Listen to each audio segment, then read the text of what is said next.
how are we all doing? Welcome to our first ever property. Let's have a little look around.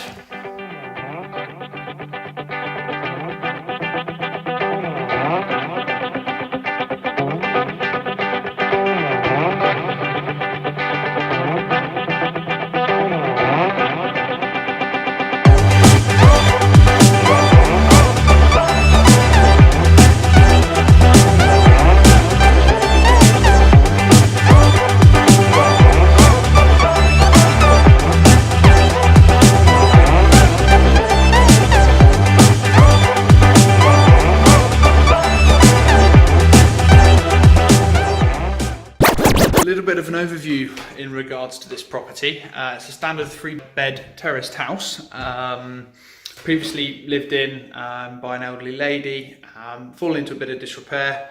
That's why we've purchased it to renovate and flip it on.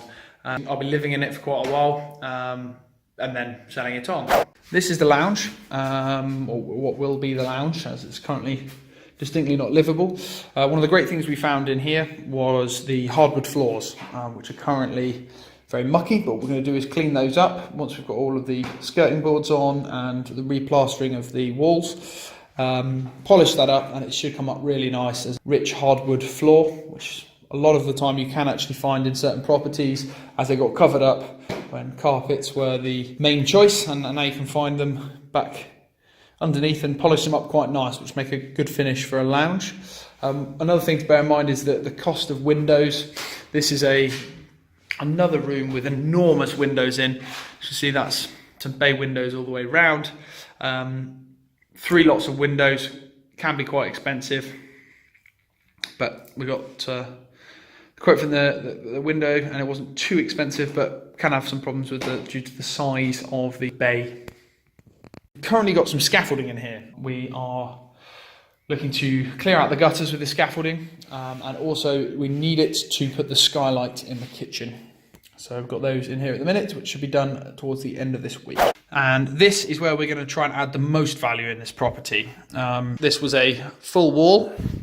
This was a weird dining room area that wasn't big enough for a dining room. So it was a really underutilized space. Had the boiler on the wall there, as you can see. We're going to be moving that into the pantry just around here and putting the boiler on the wall just there. And when we take out this window, this panel here won't be quite as big and we'll leave room for the boiler.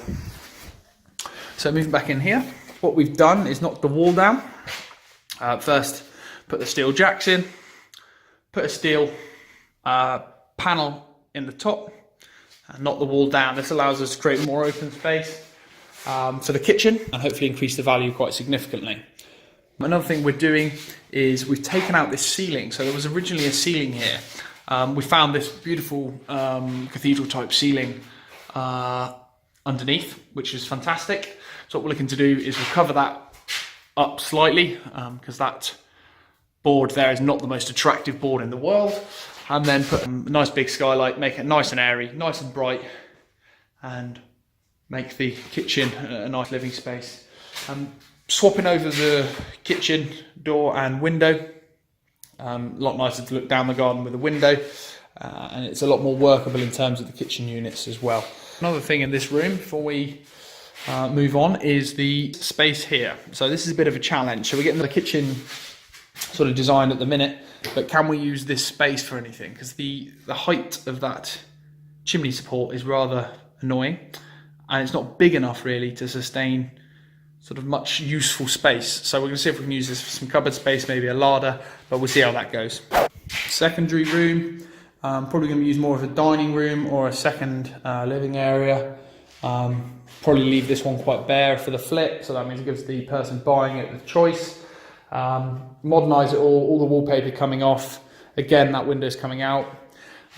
Massive window, which we're going to have to reduce in size, make sure that's not bricking around the outside, and put a new window in, PVC, double glazing. This is the master bedroom. This is the condition that we're currently in. Started off with some pretty garish wallpaper on the walls, but that's now all on the floor. And we're just in the process of the skirting board that ran across there. Just in the process of ripping that one out. Again, the second bedroom, everything's being ripped out of here. The reason why the wallpaper has to come off the walls, and why that wall in particular has no paper on it, similar to this one here, and the rest of the walls do, is that we're taking the windows out. As you can see, they're in not the best nick, and in terms of double glazing, it's not double glazing at the minute, so we're going to put some double glazing windows in there. So that's why there's no wallpaper on them. So they will be coming out in the next couple of weeks to be replaced with new windows. Moving through here, it has one of the strangest staircase configurations that I have ever seen. 5 levels across little steps, so that's what we're looking at there. We're going to bring that up here to be a single level, so that you can sort of step up without having to work on your climbing skills. This is the bathroom. As you can see, they've had a few little damp issues up there. We're going to be bringing the ceiling down slightly, so that it can be boarded over. Makes it easier for ongoing renovations, and generally less mold issues. So just in the process of getting this stanchion moved down. Bit of a surprising problem here. This is sitting 2 or 3 inches too high for a normal toilet. So that's going to have to be moved down, which is a little bit more of an expense than we were hoping for, but not too much of a problem. This wall again is the same circumstance with the window coming out. That should be in the next few weeks. And again, the wallpaper's come off that wall along with the plastering.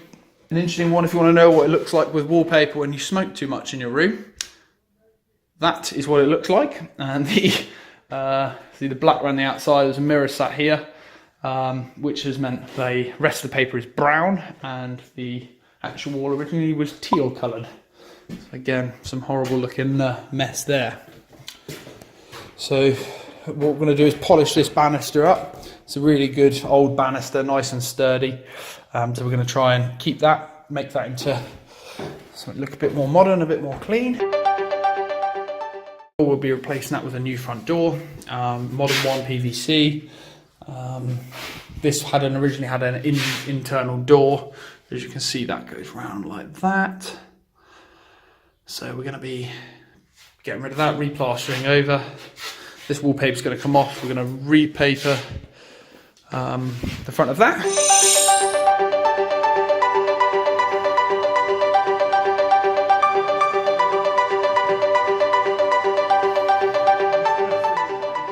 So, quick one on rubbish disposal.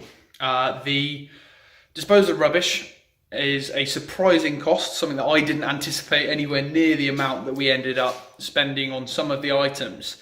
So each one of the rooms has had all of the brick taken out of it. So as you can see, all the way around there is brick facing, all of the plaster's come off the walls, and it piled up to about 3 foot pile in the middle of the room. So there was an astronomical amount of waste for the removal of plaster, which we're going to have to replaster.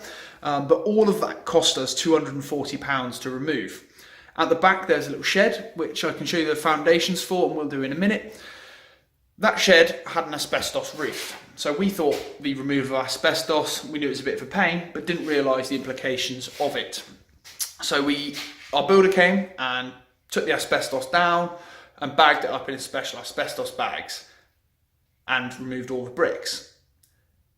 The ceiling came to weigh about 300 kilograms, so it's quite a heavy ceiling, but the cost to remove 300 kilos of asbestos came to £500.